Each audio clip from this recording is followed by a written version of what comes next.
नमस्कार, मैं हूं श्रीकांत प्रजापति और आप मेरे साथ देख रहे हैं बीसीसी न्यूज। आई खबरों बढ़ने से पहले डालते हैं सुर्खियों पर एक नजर।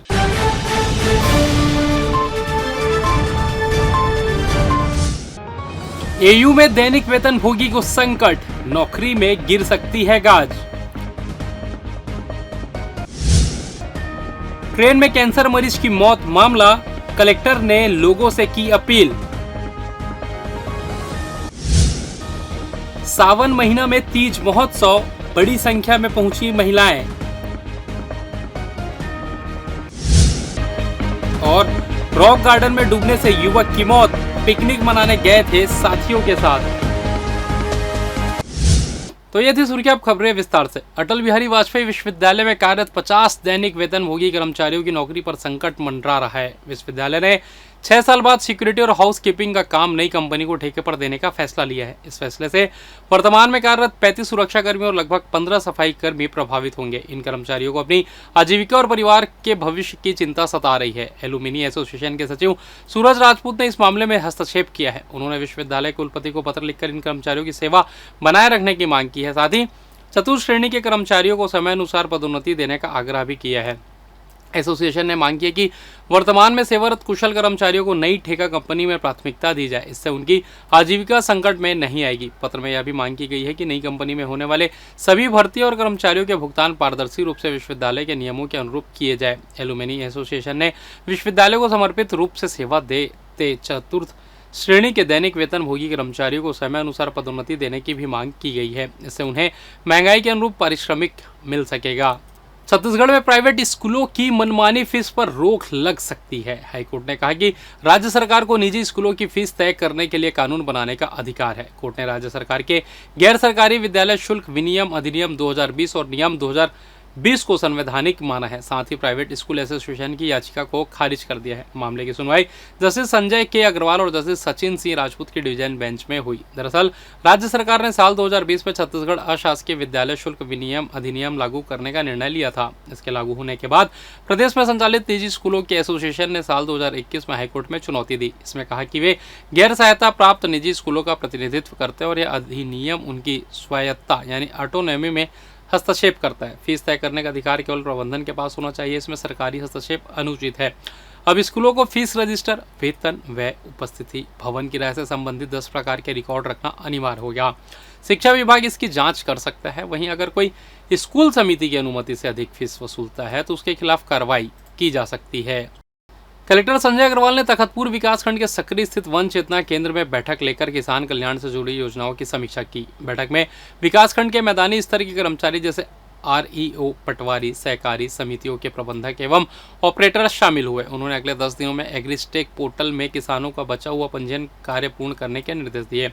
तखतपुर में फिलहाल 66% किसानों का पंजीयन का कार्य पूर्ण हो चुका है। कलेक्टर ने बताया कि प्रधानमंत्री फसल बीमा योजना के अंतर्गत बीमा कराने की तिथि 31 जुलाई से बढ़ाकर 14 अगस्त तक कर दी गई है। इस अवधि में ज़्यादा से ज़्यादा किसानों को बीमा करा लेने की अपील की गई है। उन्होंने कहा कि अत्यंत कम बीमा प्रीमियम पर हम बड़े स्तर पर नुकसान की मार झेल सकते हैं। उन्होंने ज़्यादा आमदनी के लिए बाजार की मांग के अनुरूप फसल उत्पादन करने पर जोर दिया। कलेक्टर ने एक पंचायत में एग्रीस्टेक पंजीयन की समीक्षा की। उन्होंने कहा कि इस बार एग्रीस्टेक पोर्टल में पंजीकृत किसानों से ही धान खरीदी का कार्य किया जाएगा, इसलिए अभी समय है। जो किसान अभी तक नहीं कराए हैं वे स्थानीय चॉइस सेंटर या लोक सेवा केंद्र में करा ले। पंजीयन की प्रक्रिया अत्यंत आसान है। अपनी जमीन का रिकॉर्ड, आधार कार्ड एवं मोबाइल नंबर के साथ पंजीयन कराया जा सकता है। कलेक्टर ने बीमा कराने की बढ़ी हुई तिथि की जानकारी देकर इस समय का लाभ उठाने की अपील किसानों से की है। उन्होंने फील्ड के अधिकारियों को किसान कल्याण के कार्यों पर ज़्यादा जोर देने के निर्देश दिए हैं। किसानों की खुशहाली एवं समृद्धि से ही देश की प्रगति निहित है। उन्होंने कहा कि ज़्यादातर किसान छोटी जोत वाले हैं। छोटे किसानों के अकेले धान की फसल से समृद्धि लाना मुश्किल है, इसलिए हमें फसल विविधीकरण पर जोर देना होगा। धान के कुछ रकबे को कम कर उसमें दलहन, तिलहन एवं अन्य नकदी फसलों की ओर बढ़ना होगा। उन्होंने कुछ सफल उदाहरण भी गिनाए। विश्व बैंक समर्थित भारत सरकार की योजना रैंप अंतर्गत प्रार्थना भवन खारंग जल संसाधन परिसर बिलासपुर में उद्योग और बैंकर्स कनेक्ट कार्यक्रम का आयोजन किया गया।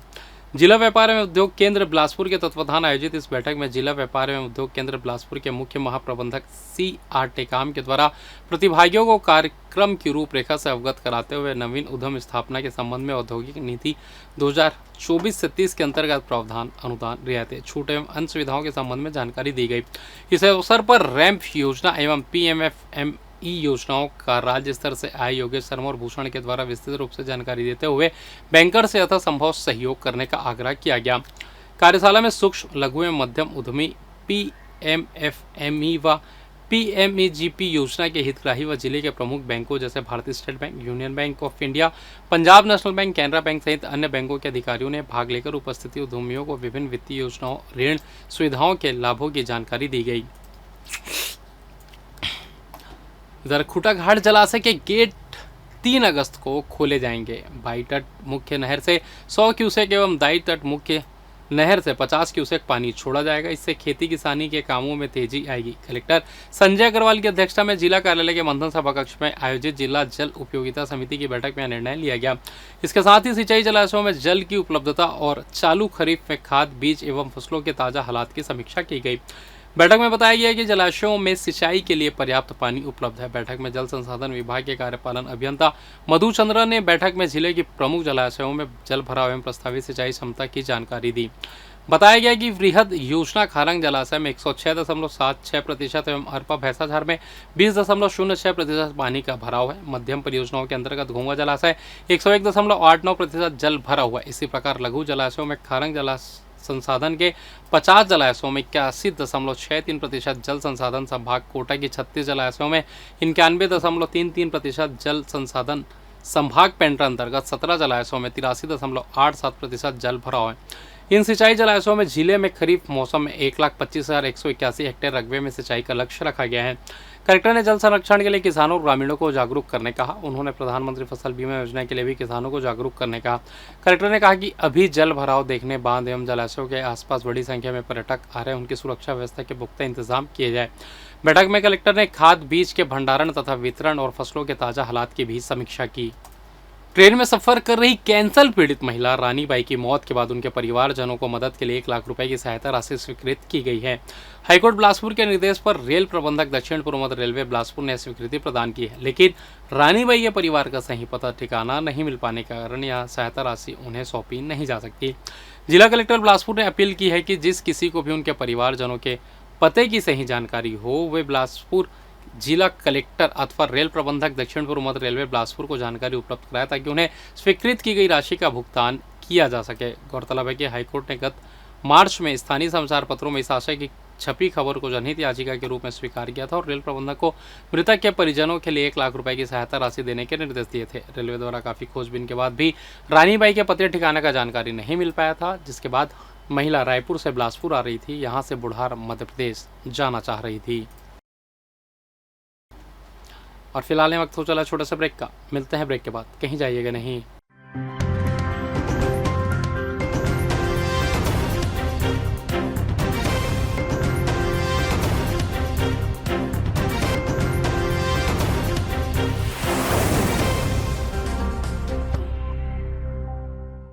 और ब्रेक के बाद आप सभी का स्वागत है। यह बढ़ते अगली खबर की ओर।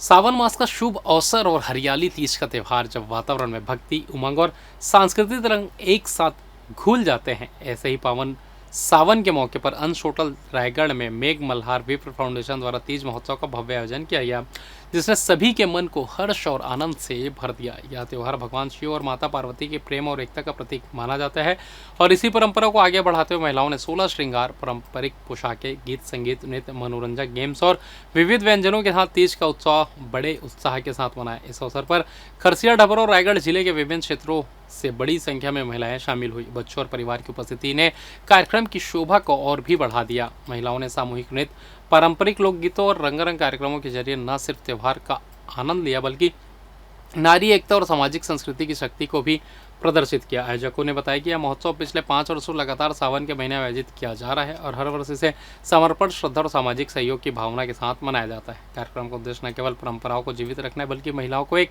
साझा मंच देकर उनकी प्रतिभा, आत्मबल और सौंदर्य को भी उजागर करना है। आयोजक मंडली ने सभी आगंतुकों और सहभागियों का आभार प्रकट करते हुए कहा कि भविष्य में भी इस आयोजन को और अधिक भव्यता और सामाजिक सहभागिता के साथ मनाया जाएगा।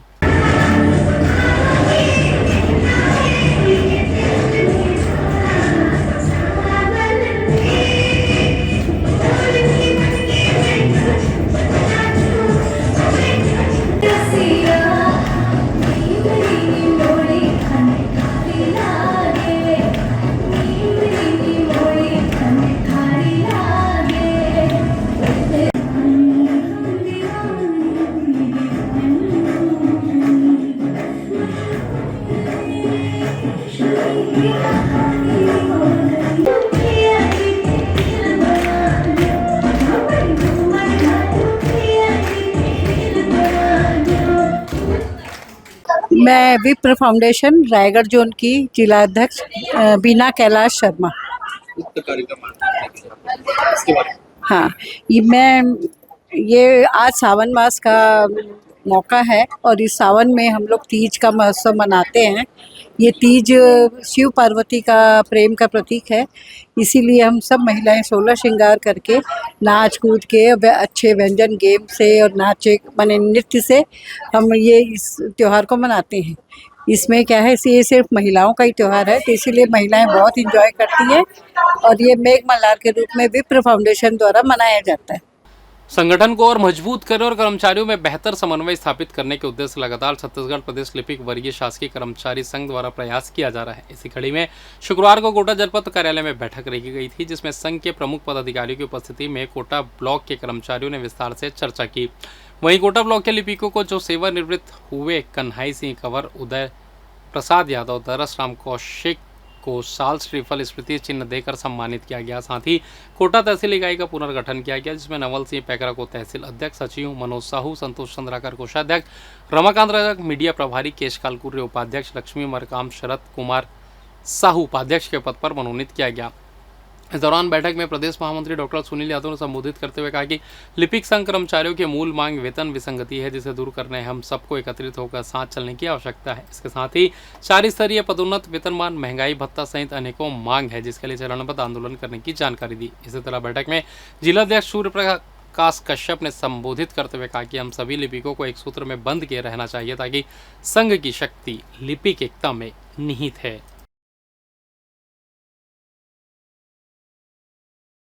छत्तीसगढ़ प्रदेश लिपिक वर्गीय शासकीय कर्मचारी संघ के बैनर तले सभी विकास खंडों में जितने भी लिपिक साथी हैं उनको एकजुट करने के लिए विकास खंड वायर सभी लिपिकों का एक बैठक आयोजित की गई है। इसी कड़ी में हम लोग कोटा ब्लॉक में भी एक बैठक का आयोजन किए, जिसमें सभी लिपिकों को एक सूत्र में बंद करके काम करने की बात की गई। लिपिकों का आपस में परिचय, एक विभाग का दूसरे विभाग में परिचय, साथ साथ में हमारे जो 4-5 विषय है, जिसमें लिपिक वेतन विसंगति, चिकित्सा भत्ता, महंगाई भत्ता के एरिया, ऐसे तमाम विषयों को लेकर के उनके साथ में बैठकें की है और उनकी भी मंशा जानने की किस तरीके से भी हम लोग आने वाले समय में अपने जो आंदोलन की रूपरेखा तय करें। तो निचले स्तर में सभी लोगों की एक बातचीत करने के लिए एक बैठक का आयोजन कोटा ब्लॉक में किए। साथ ही साथ में हम लोगों का एक पुनः गठन भी करना था, जिसमें कुछ पदाधिकारी सेवानिवृत्त हो गए थे, उनके जगह में नए पदाधिकारी का चयन किया गया और उनके साथ में जो पुराने लिपिक साथी थे हमारे, उनकी सेवानिवृत्ति सम्मान समारोह भी इस कार्यक्रम में आयोजित किया गया। रायगढ़ के खरसिया क्षेत्र से एक दर्दनाक हादसे की खबर सामने आई है। रायगढ़ के जुटमिल क्षेत्र में रह रहा एक युवक पिकनिक मनाने बोतला रॉक गार्डन गया हुआ था, लेकिन लौटकर घर नहीं आया। झरने में डूबने से उसकी मौत हो गई। खरसिया थाना क्षेत्र के अटल रॉक गार्डन बोलतला में उस वक्त अफरा तफरी मच गई जब झरने में नहाते समय एक युवक गहरे पानी में डूब गया। मृतक की पहचान सचिन कुमार साहू के रूप में हुई, जो उत्तर प्रदेश का मूल निवासी था और रायगढ़ के जुटमिल क्षेत्र में अपने जीजा के घर ठहरा हुआ था। मिली जानकारी के अनुसार सचिन अपने 8 दोस्तों के साथ 4 बाइक में सवार होकर पिकनिक मनाने बोतला पहुंचा था। नहाने के दौरान झरने के पास बनी फिसलन भरी चट्टान से फिसल गया और कुछ ही सेकंड में गहरे पानी में समा गया। घटना की सूचना मिलते ही एडिशनल एसपी आकाश मरकाम सहित खरसिया पुलिस आला अधिकारी मौके पर पहुंचे। काफी देर की खोजबीन के बाद युवक का शव पानी से बाहर निकाला गया और सिविल अस्पताल खरसिया पोस्टमार्टम के लिए भेजा गया। पुलिस के अनुसार सचिन जोरापाली स्थित जगदम्बा उद्योग में कार्यरत था। हादसा संभवतः झर्रा के पास की फिसलन वाली जगह से फिसलने के कारण हुआ। मरकायमगढ़ जांच शुरू कर दी गई है और परिजनों को भी मौके पर पहुंच चुके हैं। थाना खरसिया में सचिन कुमार साहू के रॉक गार्डन स्थित फॉल के कुंड में डूबने से मृत्यु होने की सूचना मिलने पर मर्ग कायम किया गया है। सचिन साहू कबीर चौक जूटमिल थाना क्षेत्र के रहने वाले हैं। जोरापाली में वो जगदम्बा स्ट्रक्चरल में काम करते हैं। फॉल में घूमने गए हुए थे और संभवतः फॉल के जो पत्थर है उसमें एक फिसलन नुमा घिसल पट्टी नुमा बना हुआ है। संभवतः वहां से उतरते वक्त हो सकता है बैलेंस गिरने से उनके टिपने से मृत्यु हुई। बहरहाल मर्ग कायम कर जांच किया जा रहा है। परिजन उपस्थित हो गए हैं। मर्ग जांच पे जो स्थिति बनेगी वैसी कार्रवाई आगे की जाएगी। जिले में सड़क सुरक्षा को प्राथमिकता देते हुए पुलिस अधीक्षक दिव्यांग पटेल के निर्देशन में एक अनूठा अभियान चलाया गया, जिसमें राष्ट्रीय राजमार्ग सहित शहरी क्षेत्रों में घूम रहे मवेशियों के गले में रेडियम पट्टा और सींगों पर रेडियम टेप लगाए गए। इस कार्य का उद्देश्य न केवल वाहन चालकों की सुरक्षा सुनिश्चित करना है, बल्कि रात के समय सड़कों पर विचरण करने वाले मवेशियों को भी दुर्घटनाओं से बचाना है। एसपी दिव्यांग पटेल ट्रांसपोर्ट नगर मार्ग नेशनल हाईवे 49 पर पहुंचे और अपने अधीनस्थ अधिकारियों एवं जवानों के साथ सड़कों पर घूमते मवेशियों के गले में रेडियम पट्टी बांधी। इस दौरान अधिकारियों ने मवेशियों के लिए हरा चारा भी उपलब्ध कराया गया था। इससे पहले डीएसपी ट्रैफिक उत्तम प्रताप सिंह के नेतृत्व में यातायात पुलिस ने शहर और हाईवे पर मवेशियों के सींगों पर रेडियम टेप लगाई गई थी।